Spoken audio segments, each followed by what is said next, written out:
Hi guys, and welcome to the Lifestyle Design Secrets podcast, where we talk about fitness, nutrition, mindset, and a whole lot more. Thank you for everyone who's listened to all our episodes so far and taken the time to leave a review. If you do enjoy this episode and want the free content to keep on coming, please do take 2 seconds to leave us a 5-star review. Thanks again. Now let's dive in. Hello everyone. So I'm probably going to have to do some clever editing because yesterday Nina and I were just about to get into the exciting portion of the podcast when Nina's power went out. So any locals down in Central Otago will know what the weather has been like down here. Absolutely torrential rain for 48 hours now? Yeah, it's been non-stop pretty much for 2 days. Yeah. Close to it. But anyone who's sat there having a moan, amazing time to have a desk job. Yeah. Or be indoors. Yeah, and brilliant for the gardens for spring and summer. So rather than getting all down about it, Nina and I were just saying we're really actually looking forward to the kind of cleanse it's going to give the air, and it should hopefully be really nice in a few days. So anyway, diving straight back into where we left off, our meaty main course, and we're going to run through Nina's experience with our body reset transformation program. To start with, the first question, a few words to describe your experience. And Nina said, eye-opening, informative, overall great, and easier than I expected. So, and I was just asking Nina, what was the biggest eye-opener, do you think? I think it was, there was a few, but one of the big ones was around, the amount of sugar in particularly that first part of the day, and thinking I was doing the right thing by having maple syrup instead of sugar. And, I'm sure we'll talk about this, but, and Amy sort of touched on it yesterday is, from my perspective, I thought I was eating really healthy. It wasn't like I was eating a whole lot of junk or processed food or packaged food or anything like that. But, once Amy in our consult pulled apart kind of the specific foods I was eating and what actually the sugar content, carb-wise in them was, it was so eye-opening, because I've always been an ingredient reader in terms of, looking. I don't always shop organically because sometimes organically is not always the best. But, for example, if I was buying black beans and it was black beans, water and salt, perfect, into the trolley it goes. But if it was black beans, water, salt, and a whole lot of other things I can't pronounce or whatever, then no. And sometimes sometimes organic will give you, nice clean ingredients, and other times it won't. So, most eye-opening for me was the amount of sugar, like I said, in the first part of the day. And then also the amount of sugar carb-wise in some of the gluten-free products I was having, gluten-free bread, gluten-free, corn thins and crackers and stuff. So again, healthy, but... Yeah, air quotes healthy. Yeah, it's exactly. Incredible. And Nina, you were doing a great job. Like you say, you were eating pretty healthily, but it's amazing coming back to the labels and things. So how many people go, I'm gluten-free? And I eat gluten-free everything, and you definitely weren't doing this, but they eat the gluten-free toast, the gluten-free muffins, the gluten-free bagel, everything. It's all stacks up, and it's actually all, these, like you say, very carbohydrate heavy ingredients, which unless we're, an absolute endurance athlete, some endurance athletes are even going off now, but they're hard to burn through, especially when you're having hormonal changes and things like that. My favorite conversation with you, the labels on the yogurt that you were buying. And this is a really amazing example of, I think is it Moo yogurt, the collective? Yeah, so I was getting the coconut yogurt, the Raglan one. Before the one that you introduced, and then for the kids, the Moo, I think it's just called Moo yogurt. Yeah. And we kind of picked apart that ingredient label, didn't we? Because the coconut yogurt compared to Greek yogurt is very high in protein. And I think the ingredients are what? Milk or skimmed milk and live cultures. So very simple ingredient list. This is a callow Greek yogurt we're talking about, if anyone's interested. And versus a lot of coconut yogurts or vegan yogurts actually have a lot of, the Raglan one wasn't too bad, but lots of thickeners and random other bits and pieces. And the nutritional profile is actually completely different, isn't it? So the regular one's awesome, clean ingredients, but no protein in it. Nothing like the callow one that you suggested. Yeah, so so not as filling. Yeah, exactly, and not doing the job of wanting to up that protein. And the children's one, which was an insight even for me, because I'm going, oh, that label looks amazing. It looks really clean and smart. And they're actually often the worst. I'm pretty sure I had it open on my tabs yesterday, but it says something like clean or something on the label or unadulterated and no sugar. And actually one of the first key ingredients is apple juice concentrate. Which we had a chat about, because apple juice concentrate is literally fructose, which is actually sometimes worse for your liver than table sugar. So fructose alone. And it's, it sounds really natural because apple juice concentrate, but actually when you think about it, all the fiber, all the skin, all the water has been stripped out of that apple down to its purest form. It's so interesting, but so watch out for that yogurt, guys. Yeah, again, quite good ingredients, but just no, like you said, no nutritional value, no protein, quite high in sugar because of the apple. Yeah, so all of that was so eye-opening, and especially from someone that was eating quite healthy, and it just because of the perimenopausal shifts, I've been able to eat like that for however many decades or whatever and not put on weight. And then suddenly it was like, hang on a minute, and I hadn't changed lifestyle or anything. It was like, why is this suddenly going on? I want to get more into that in a minute because that's really interesting. So the next question we asked was, what are some of the key changes you have felt? And you said ease at dropping foods that weren't serving me, understanding more around body/age changes and what is required as I shift into the perimenopause, knowledge around how much sugar was in certain foods I was having, and loss of weight, of course. So yeah, you found it relatively easy to drop those foods. Yeah, I did. I mean, I've gone through over the years, dropping alcohol and, dropping caffeine at times and stuff. So I do find it, a lot of people I know find it hard to give up on things that they really like. But, I found it really easy to let go of, those gluten-free.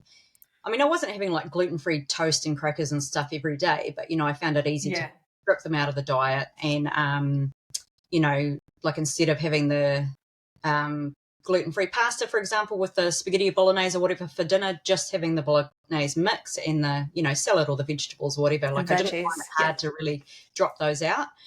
Oat milk was another one. For me, I was having oat milk in my morning coffee, and that's, again, really high in the sugar. So, I didn't find it hard to swap that out for almond. So overall, I didn't find, and at no point in the last, I think, 6 or 8 weeks we've been doing or I've been working with you or using this program, have I found myself wanting to go back to any of those? Yeah. So I found it really easy to drop them, and I haven't wanted to reintroduce them or anything. Yeah, that's good. And that's why I reckon it works, because you don't feel super hungry. You're eating enough protein and healthy fats and veggies and fruits and things that you don't feel the need for stuff that's been processed into even good for you bread.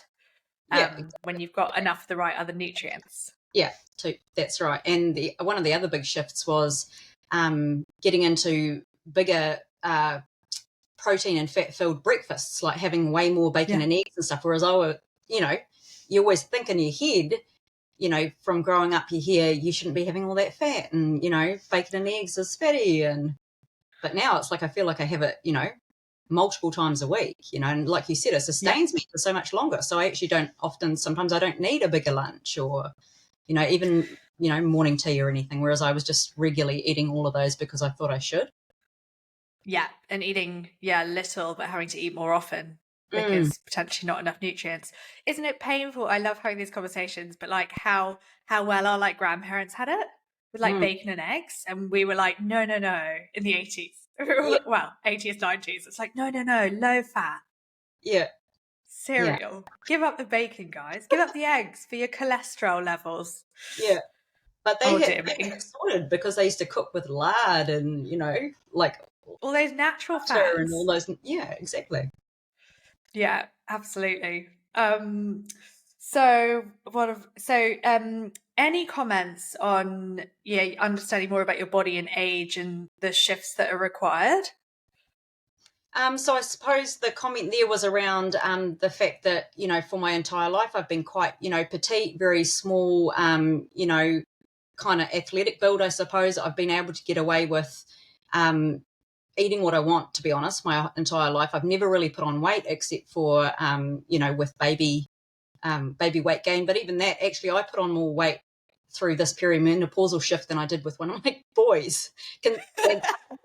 Considering his weight as well inside me. Yeah, it's mental. And it's like we talked about, it's your hormones do cause massive changes to like your energy levels are still okay, but just even like your fat storage and things like that. So certain hormones going up, certain ones going down, and you don't build as muscle as easily as you used to.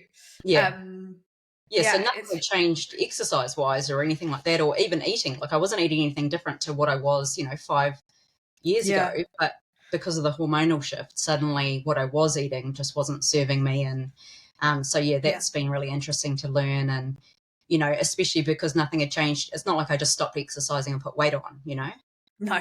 I was still exercising all the time. So that's why none of it made sense, And that's a really important message as well, because often people are like, oh, I moved jobs, I moved city, there's this huge lifestyle shift, huge stress, and bam, something happened and their weight went mental. For you, it was like this, I haven't changed anything. What on earth is going on? This is so bizarre. Which, I think is a really nice message, because around the time that you got in touch, I think there was like 4 or 5 other women who are now in our group, which I love, our Instagram chat group, who were like, it's just the menopause. And I was like, no, it's not, ladies, or perimenopause. Well, it is, but it's how you manage it, right? So I feel like so many women feel like it's out of their control because, like you say, you've changed nothing.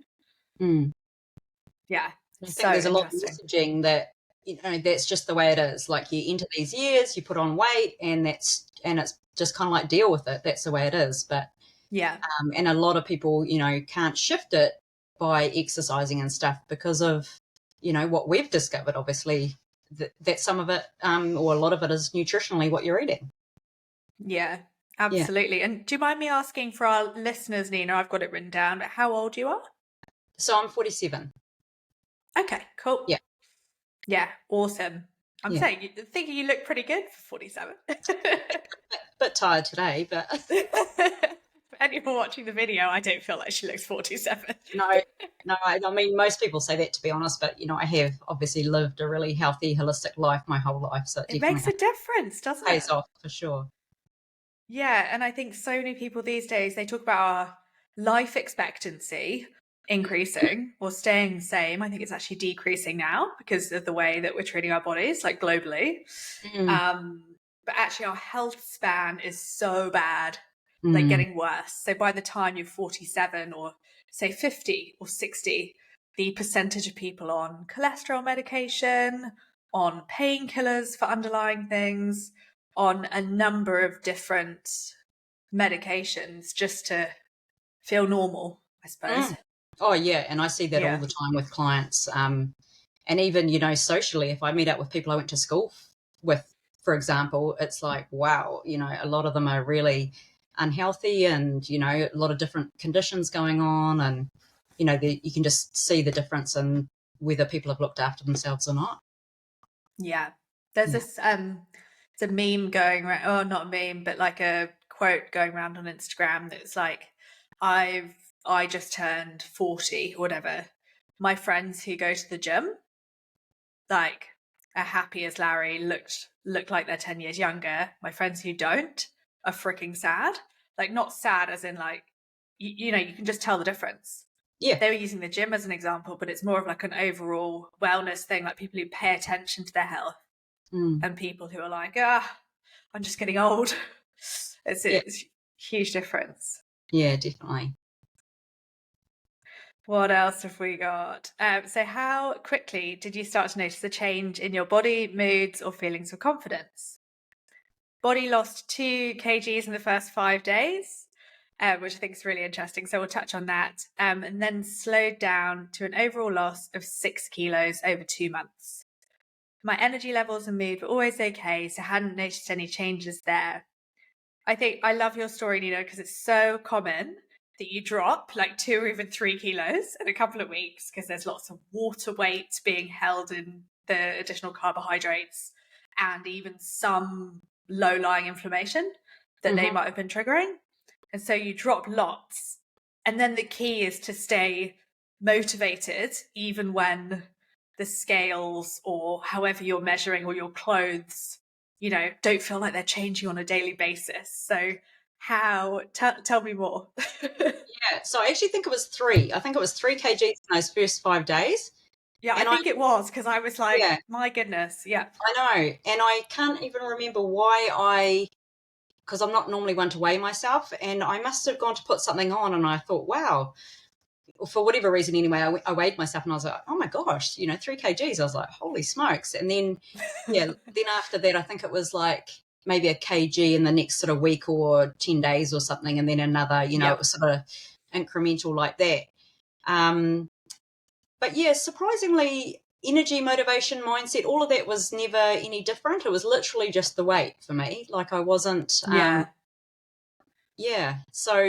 don't have a whole lot to report on that side of things, but the weight. No, that's good. Yeah, the weight, once I shifted those first few kgs and then, gradually the others sort of just, came off. So, like you said, so 6. It's important to be consistent though, isn't it? Because I remember you reaching out and asking me and you're like, hey, since the first 3 there hasn't been much of a change. And it's like, it's one of those things where sometimes it's your body adjusting to everything, and then it's just consistency. Yeah, exactly, because then I've just fallen now into, it's just a part of my daily life is how I eat, based off what you taught me. So I haven't really been paying attention to it, or I haven't been weighing myself or really taking note of it, I suppose. And then was it maybe 2 weeks ago I touched base with you? I'm going away on holiday soon, so I must have been trying on some summery stuff, and I was like, woohoo, things fit. And I was like, Amy, so I weighed myself, and I was like, Amy, I've lost 6 kgs. That's the best way, though. So tell me, is the denim shorts, are the summer denim shorts fitting? Yeah, they are. So, and like I said to you, like I probably could have done with gaining a couple of kgs. So although I put on 10 in total, I would say that, I really only needed to lose probably 6 to 8. So, the shorts, they were my summer kind of guideline shorts. So they, they fit. I can do them up. They're definitely not as loose as I would have been wearing them, obviously when I was a lot lighter. But I said, there's a window of kind of 2 to 4 kgs that I probably didn't, or definitely 2 kgs that I don't need to kind of lose, if that makes sense. Yeah, I think a lot of people have that kind of range, don't they? Yeah. And, again, it wasn't through excessive exercising or anything that I was that light. I just had been that light for, I don't even know, half a decade or something, Just normal. Yeah, it was just normal for me, but it probably was a little bit on the thinner side for, my build and my age. It's funny because when you do put on weight, it's always, people like your dad or someone that's like, you look so good, Yeah, that's so funny you said that, because that is exactly when I first lost a whole heap of weight, because I went to uni, and I think I came back from uni and my parents were like, oh, didn't really say much, but I put on probably about 12 kgs in a year, 2 years. It was quite significant. And well over 10-15% of my body weight, and which I wasn't really measuring at the time. I just knew my clothes didn't fit. Yeah, It wasn't good. yeah. That's the measuring tool. Yeah, exactly. And but then as soon as I started getting healthy and losing weight, my dad was the first one. He's a Kiwi boy from Dunedin and he's 76, to be fair. He was the first one to go, "You're anorexic. You need to eat more. I think you should start eating more." So it's like, I feel like you can't win with parents. But No. they definitely prefer you looking healthier rather than that. I've mentioned it on the podcast a few times, but that kind of slightly skeletal or emaciated look that was really trendy in Chelsea when I left London. Yeah, definitely. And so when I saw him in summer and, I was heavier then, he was like, "Oh, you look like you've put on weight and you look so, so good." And meanwhile, like, I'm sitting there going, nothing inside. Yeah. You're like, I wear my bikinis. And even my youngest boy, who's 8, said to me the other day, actually, it was just last week, he was like, "You're not as squishy anymore." Like when he went to cuddle me, and I was like, "Oh, that's so cute." That's like a huge compliment, but it's actually a good reminder and refreshing as to how other people see us. Yeah, exactly. So I think we're so critical of ourselves, right? Yeah. And when you see yourself every day, and that was what had happened, is because I don't really weigh myself, I hadn't really noticed, that I'd put on the weight. Like I do remember it might have been the summer before last. I remember thinking, must have been pre-my period maybe or something. And I remember thinking, man, I've like got quite a bit of water retention or something. I'm definitely a bit heavier around the hips and, the bottom and stuff. And then, but maybe actually that was the beginning of the weight gain. Yeah, perhaps. Because then I didn't kind of notice it again until I went to Vanuatu about this time last year, and I had to buy all new bikinis and everything. I was like, what has happened? I hope some of those bikinis still fit. Well, yeah, that's the thing. I'm like, I need to try them on because I'm going away again. Have to try them all on. I'll probably buy new ones again. Oh, look, my little kitty cats. Right, so on to the next question. Your key learning, which we've already covered, but was about the amount of sugar in air quote healthy foods, and that perimenopause weight gain can be shifted, which I think is huge. And it's shifting that belief for people and putting them back in the driver's seat of their own body and their own lives. I think a lot of people just, like you said, you change nothing. You feel like it's fully out of your control. Yeah, definitely. Yeah. And, I think we've already touched on both of those, but just the kind of some of the messaging and education out there is kind of like, that's just the way it is. That's just the stage of life. You're just going to put weight on. You kind of can't shift it. And because tell me, Nina, when we first got together and did the consult, you had been to naturopath, hormone specialist, or I can't remember where you say you've been, but you've seen a few people. Yeah, so I've been working with naturopaths, and I've done a Dutch hormone test, which is that really detailed, hormone test. And so some of the things that I had been experiencing, like, fatigue and brain fog and headaches and all of that, definitely shifted with some of the, natural supplements and different things that they've given me. But was it a naturopath or a nutritionist? No, it was a naturopath I think I saw last year. She was just told me to increase my protein, which I did. And the amount of protein that was suggested to me to eat was just like, I remember saying this to you, I feel like I'm going to make myself sick. Like I was eating so much food and so much protein that it actually was making me feel ill. And I think it was probably a guideline perhaps that wasn't really relevant to me as a person and my specific body weight. And so even with that protein, increase, it didn't help. You know what I mean? It didn't make any difference to the weight. Sorry, my kitty cat is crying. No, that's all right. It's cute. It's also the sources of protein, right, as well? Because I remember, like, a lot of people get told to eat more protein by a naturopath and go and start eating lots of beans and legumes and huge amounts of that, which can also cause quite severe bloating for a lot of people. They work for some people more so, others less. Yeah. And I think you probably, like we touched on, you probably increased your fat a bit as well, which are kind of protein and fat are kind of the building blocks for our hormones. Yeah, but I probably still was having some of those ingredients that you had suggested to remove, like the, definitely still obviously the oat milk and the maple syrup and the, so I mean, I feel like I increased, but again, for example, yogurt that wasn't as high in protein as the one that you recommend. So although I was increasing my protein and fat, it was with stuff that wasn't as nutritionally suited, Yeah, for sure. And then probably struggling to eat protein because of the other stuff as well. Like the volume. Right. I remember having big slabs of venison and salmon, but it was on top of all this other stuff, and so no wonder I felt sick and like I wanted to be, to vomit because I literally. It's literally a volume issue. It's like, your poor little body was probably like, I literally can't.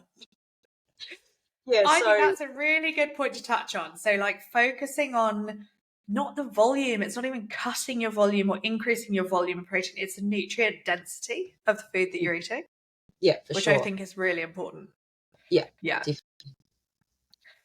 There's something like, I think you need to eat probably like 4 times the quantity of a bad yogurt to a high protein yogurt, or beans to a steak type thing to get the same nutrition. It's quite interesting. Yeah, definitely. What would you tell yourself a few months ago? Hang in there and keep going. Yeah, so that was probably around that point where I had lost those 3 kgs and then nothing really happened for a couple of weeks. Yeah. And I thought, maybe this is not going to work, Yeah. So skepticism, right? It creeps in. Yeah, well, you can't help it because, especially for someone that, I've never been focused on weighing myself or, looking at the scales or anything like that because I've never needed to. But then because I was trying to lose weight, I was paying a bit more attention. And so when it wasn't shifting, it was like, okay, what's going on? But, it just was slow to move. And you had said that. You had said the first, few kgs might fall off really quickly. And I think someone else on your podcast talked about this. And then it was slow to kind of keep going, but it did keep going, So then we need to keep going. Exactly. We need to believe in our bodies and just give them time, right? Because I often say this to people, like the amount of time that it takes you to put on the weight in the first place. So what did you say, over the course of about a year? And then we sit there after 4 weeks and go, why hasn't it gone yet? Why hasn't it all gone? Yeah, exactly. It's actually just giving your body time to like undo what's been done or like learn a different way. Bless them, our poor bodies. We put them through the ringer. I know. I certainly have over the years. Yeah, and it's the same like with the work I do. We can hold on to this emotional stuff for decades, and then we expect it to just shift in one session with, a healer or a, therapist or a coach or whatever. We're not looking at the bigger picture of, hang on a minute, you've been carrying this stuff around forever. It's going to take time to move. It's that quick fix kind of, fast-paced lifestyle. It's a quick fix culture, isn't it? Yeah, definitely. Yeah. We just want changes now, Yeah, and it's without doing any work. So interesting. Yeah, exactly. Without having to do any work. It's so interesting you touched on that. So there's a few things that people look for. My other business is a marketing business, so I love this sort of geeky stuff, but it's all very relevant to weight loss. So there's a few things that people look for. Am I going to get my dream results? Like, is this going to give me what I want? What's the likelihood of success? Like, is it going to work? That's why conversations like this and reviews are so important, because, I want people to know that it's actually, it works. Because so many things in the past haven't. So like Weight Watchers or things that mean you have to count lots of things, or like really, really stringently food tracking or cutting out certain food groups. And people do it for a while and then it's too hard and then it stops, so it doesn't work. And then the other thing that people look for is the cost to them. So the effort and sacrifice that's required. Yeah, definitely. It's really interesting. So that's why, there's all these like 7-minute abs or like 5-day detox diets, things on social media that promise you the world, and they get lots of clicks and probably lots of people throwing money at them because they're like, if this can make me skinny by the weekend, I'm in. Yeah, sign me up. Yeah, exactly. Yeah. So 100%. Interesting. Yeah. What's the next question? Would you go back to the way you were eating? We also touched on this. You said, I wasn't eating badly as such, but no, I wouldn't go back to the amount of sugar-filled carbs I was eating in terms of gluten-free, crackers, corn thins, bread, etc. Yeah, we've kind of touched on that, haven't we? Yeah, we have. You know, so yeah, I haven't gone back, and I mean, I wasn't drinking alcohol, and yeah, there wasn't a whole lot to get rid of really in what I was eating. It was more just such small changes, tweaks. You know? Yeah. And I think that's a really interesting story as well, because you start at 54 and you're 48 kilos. People are probably going, oh my gosh, that's half the size I might ever be. But that is to do with your frame and your size. But what I find so interesting is you were so close, right? I have another client who's amazing, but he was literally eating 146 kilos he started at, eating pies, followed by another pie, followed by Coke, followed by pizza for dinner. Yeah. And the same mistakes of like too many kind of grains and sugar throughout the day. And the programs work to treat for him too, which blows my mind. But yeah, it's just keeping it simple, I reckon. Yeah, definitely. And I mean, most people, to be honest, looking at me or that knew me wouldn't have even probably known or thought I'd put on weight. Like it was so subtle, I suppose. And, you know, even a couple of close girlfriends said, you know, you can tell you've put on a couple of kgs, but I never would have thought 8 to 10. You know what I mean? Yeah. You know, because of my build, I suppose I can hide it and get away with it a bit more. And because I am small, but, you know, as you know, it's about how you feel, and you know, a telltale sign was my clothes didn't fit, you know. Yeah. And Nina, for you, starting at 48 kilos, like 10 kilos is nearly 20% of your body weight. Yeah, exactly. It's not insignificant, so you're allowed to feel like what's going on. Yeah, like two clothing sizes change, you know what I mean? So it doesn't matter if you're 100 kgs or 50 kgs, you know it's the difference. Proportion and the percentage. Yeah, exactly. So I had gone up two clothing sizes. So it was significant, you know. Pretty much most things were not fitting. Yeah. I definitely know that feeling. Yeah. Oh my goodness. I think I started at university, which I always go back to, but that was my biggest lifestyle shift where I really lost the plot.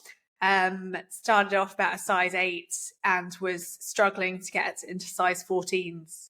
16 to 18s on top, my boobs at times. It was crazy.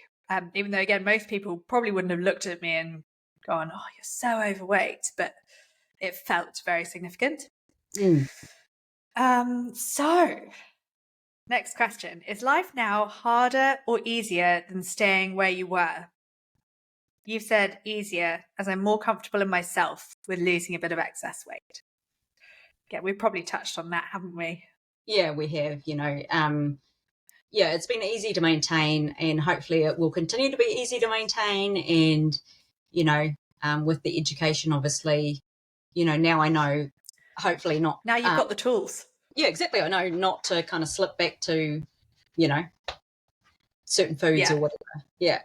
Yeah, exactly. But do you feel like it's flexible and you feel like you're kind of just slipping into sustainability of it? Oh, definitely. Yeah. Like I'm not following the specific meal guides or anything anymore. It's more just natural. I just know now. Rolling with it. And also, you know, it doesn't feel restrictive. Like I don't feel like I can't have, you know, like I had to take my son to Cromwell the other day. I had one of Singer's pies and I was like, yum. Oh, yum. You know, I don't feel guilty, and I don't feel like, you know, if we get takeaways or whatever, but it's just adjusting, you know, I mean, like, you know, it wasn't like I was having takeaways every night or 5 times a week anyway. No. It wasn't a big, exactly. You know, it wasn't a big shift. I think that's a real interesting thing, like you touched on, like you can still eat pies or still eat takeaways whenever you want. Yeah. But like if it aligns with your goals and you want to, go for gold. And I think I've often felt like, you know, learning this way of eating and learning this like set of tools, if you were, is kind of like cheating, because I definitely drink more wine than I should. I definitely eat pizza every now and again, like just random stuff that people probably wouldn't expect of me. But when you eat, I shared this recently, but say you eat 21 meals in a week plus snacks, if the 20 are good, the one really doesn't matter. Oh, not at all. Even if five weren't good, that's still amazing. Yeah. Like, you know. Exactly, right? Yeah. Yeah, totally. I actually went out for my birthday and I had a margarita, which I probably haven't had a drink in, I don't know, 10 months or something. And we had Mexican, and the burritos were full of rice and a burrito. Yeah. And I felt so sick the next day. Like I was so glugged up, and I felt like I was hungover. I was like, it can't have been the one margarita. But I think it was just all the excess carbs that I wasn't used to, you know? That is so interesting that you said that, because I can't remember if Paula mentioned it in her podcast or not, or it might have been after we shut down the last one. She was like, I went to my friend's and had the most incredible, like, I think she maybe had a couple of glasses of red wine, but like I say, not enough to make her feel hungover. She doesn't really drink much at all anymore either. But she'd eaten such a heavy meal that she felt so rough the next day. And it's really interesting how that can affect you. Yeah, so it's really interesting. Yeah, like some of that brain fog and fatigue and stuff, yes, hormonally it might have been relative, but also it was probably food related. Yeah. Right? And when you eat a really heavy meal, so say like a real, you know, I'm picturing this burrito now. Was it Amigos? Yes, and they're big, you know. And of course I ate it all because I love food. I would do the same. I could have left half of it, but they're like almost the size of a small child, right? Like small baby, like they're big. And just so when you think about that being inside your stomach, it's probably twice the size of your stomach, so it probably stretched it. And just all the blood rushing from your brain to your stomach to digest your food. Yeah. That's what makes you feel a bit iffy.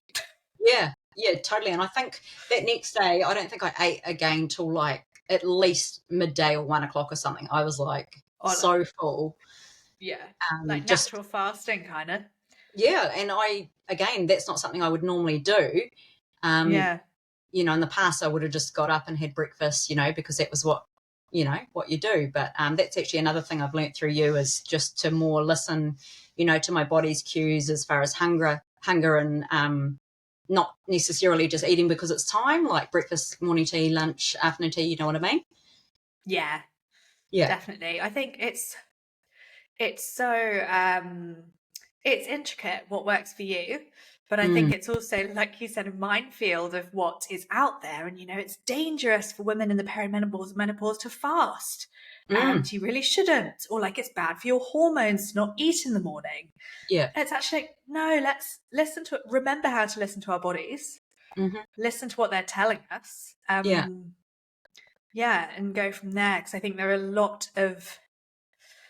Fasting isn't that brilliant for women's hormones if we're going and doing HIIT workouts or really, really intense gym workouts every single day. Yeah. But if we aren't doing that sort of really, really full-on intense exercise, this is a broad sweeping brush, but it's generally quite safe for most people. Yeah. Yeah. And and we talked about this before we started working together, you know, because I, like you said, worked with nutritionists and naturopaths and stuff, and one, you know, I'd been told to increase my protein intake, so I tried that for 6 months. And, you know, so there's all this information being thrown at you, like you were saying, to fast or not, you know, increase your protein or don't, do weights, don't do weights, you know, for everything there's a conflicting message. So, you know, it's just about like tuning into what feels right for you and what feels right for your body. And, you know, if you're not getting ahead or things aren't changing, then try something different, you know, especially if it's for a prolonged period, like, you know. And for me, you know, I would say at least 6 months of trying something, not just chopping and changing different things. For For sure. All right, we're going to the pointy end of this now, which we must be near on an hour based on what we recorded yesterday as well. So I won't keep you for too much longer. What would you say to someone in a painful place, lacking knowledge or body confidence, but scared to try and change? You said just start, even one tiny thing to shift the needle each day. Yeah. So, if it's just, if they're not doing obviously any exercise and not, sure what to eat, or, their mindset's not strong, just pull apart, one thing. So if it's exercising, just, can you go for a 20-minute walk around the block? Can you park a little further away from the office and walk to work, get off a train stop earlier, and walk that extra distance to the office, or then return to home, because I think when you're looking at the bigger picture of, I'm not exercising, I'm overweight, I'm not eating healthy. It's just sometimes for some people it's too much. It's too big. They don't know where to start. It's overwhelming. And so they do nothing. They take no action. So, if they can just choose one element of any part of that, so, I would just say choose one thing, one small thing every day to work on, and work on it consistently for a good amount of time. Before introducing another, because it's when you introduce tons at the same time that it makes becomes overwhelming, and then you fall off the wagon. Exactly. You give up because it's too hard. I had Kate Ivey on here last week, and she said exactly the same. That was her one bit of advice, just to start really small. And I think since then we were talking about her 10-minute workouts, because I was like, I would like to start doing something, just a little bit extra. It was like 10 minutes. Like everyone has 10 minutes. Yeah. Like moms, business people, 10 minutes is like very doable for a lot of people. And I said to her, I'm actually going to try and do one every day. Why not? Yeah. Worked it out. And obviously 10 minutes a day, even if you have Sundays off, is 60 minutes. That's an hour a week. Of extra exercise, which you haven't had to commit to anything. It's like 10 minutes a day in your living room. Or even 10 minutes of walking a day. So that's an hour a week. That's 52 hours in a year. Tell me your body will not look different in a year's time if you A, do nothing, or B, move for 10 minutes a day. Yeah, 100%. And very even if interesting. Like if you're currently having a wine every night, can you drop just one? One night, can you go without, and then shift to two, and then, just slowly. But it's when you suddenly go, I'm going to give up alcohol, and I'm going to stop eating all this, it's too many things, and So we had me and an ex-partner in London, also Kiwi men and drinking. They're not a good influence, are they? But anyway, so we were on a bit of a health kick, and we had like a thing that we ticked off every week, and we have 4 days off alcohol and 1 day with only 2 drinks. So, and that just stops you from, rather than a boozy Thursday rolling into a boozy Friday into the weekend, we were in our 20s, mid-20s, it just makes you pause and actually go, okay, no, I've only got these options. I might just have 2 tonight and stop. And it's very interesting when you sort of giving yourself something to tick off or feel accomplished by, like you say, just really small things. Yeah, totally. And even, 10 pages of a book a day, everybody can fit in, because again, that would probably take you, it depends on how fast you can read. But, if you're wanting to shift your mindset or grow, learn about something, or, develop your, I don't know, whatever area of your life, and it requires reading or listening to a podcast, you could fit in 10 minutes of that a day, same thing. Definitely. And I think that's interesting, talking about reading and exercise. We're talking on a podcast right now, so anyone listening to this, well done. But I think I consume podcasts every single day, but also probably about 10, 12 audiobooks just this year. So I would never say I'd have time to sit down and read them. But while I'm out walking or in my car, you can learn a hell of a lot. Yeah, definitely. And I mean, I read every day, both for pleasure, but also for growth and for learning. So, again, it's got to come from the desire to want the change. And, if the desire isn't big enough yet, it maybe means that you haven't quite got to the point of everything is, not quite at rock bottom, but you know what I mean? Like everything's not quite painful enough. Yeah. Yeah. We've talked about this. Happy to just coast along. And so they won't, take any action or create change. But, sometimes they have to hit rock bottom to be able to be forced in order to be forced to change. I think you're so right. We talked Michelle Martangi on the podcast a couple of weeks ago. You'd like her podcast, so you should listen to it. Talking about life being like a stream running down the mountain, right? So it's got its path carved out, and it's just so easy to just follow along that same stream. In order to change the course of that stream or your life, the energy required to pull yourself out of your comfort zone, admit that something is wrong, and choose a different path is huge. Like, it's so uncomfortable. Mm-hmm. Yeah. Yeah. And I think, so what you've touched on there is amazing, because it's getting to that point of where you have to admit to yourself that you are that uncomfortable before you make the change, even the small ones. Yeah. And that's hard. It's a hard place to get to, but when you come out the other side, you look back and you're like, that was such a small part of my life, Yeah. But that could have carried on for another decade or whatever, I think that's what most people do, right? They're like, this is my lot. Yeah, this is it. Yeah. Okay, right. What else have we got? We've touched on what you tried. So supplements, herbal remedies, naturopaths.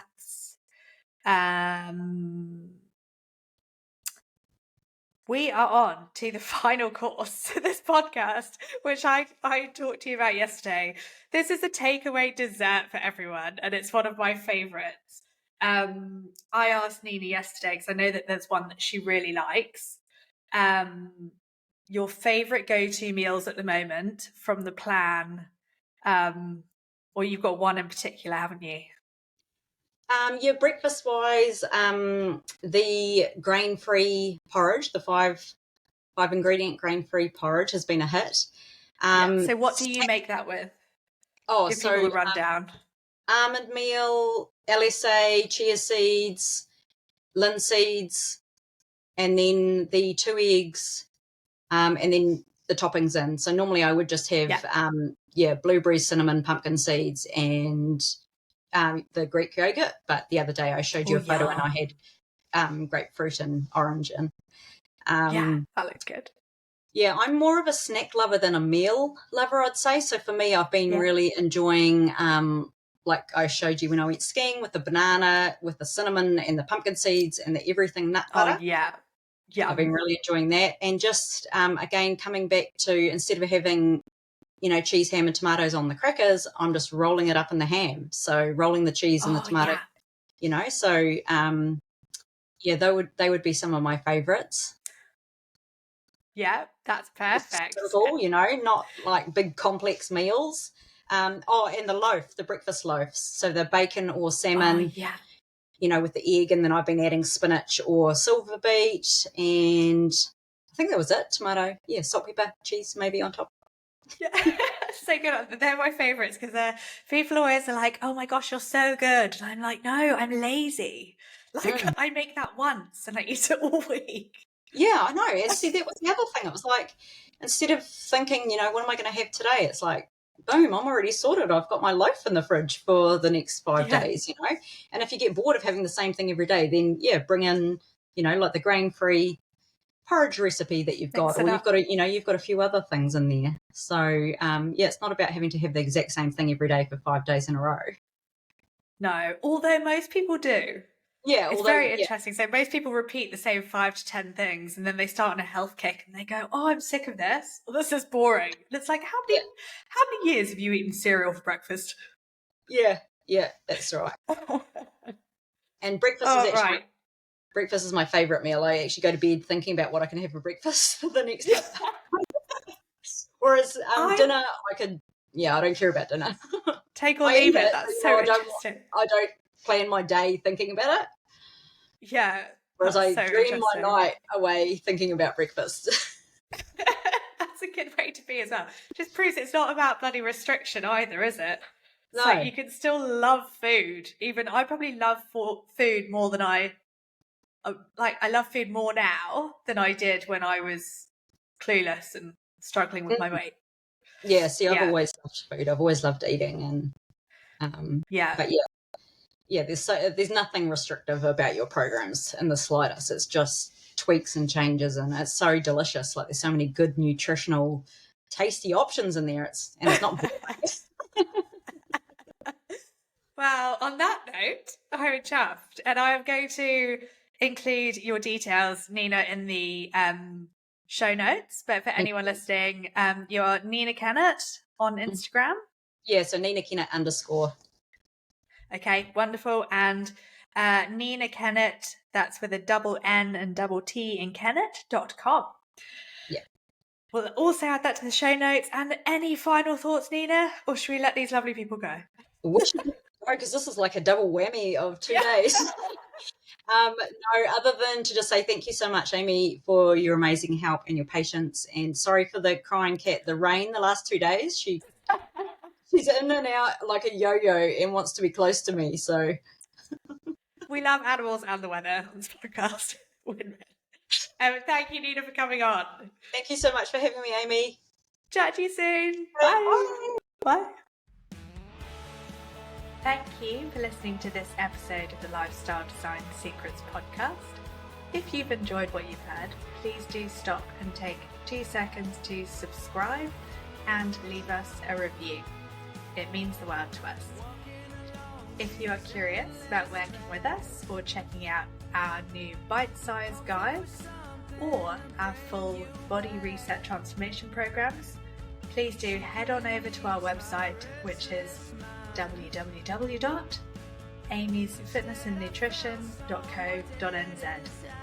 Have a great day.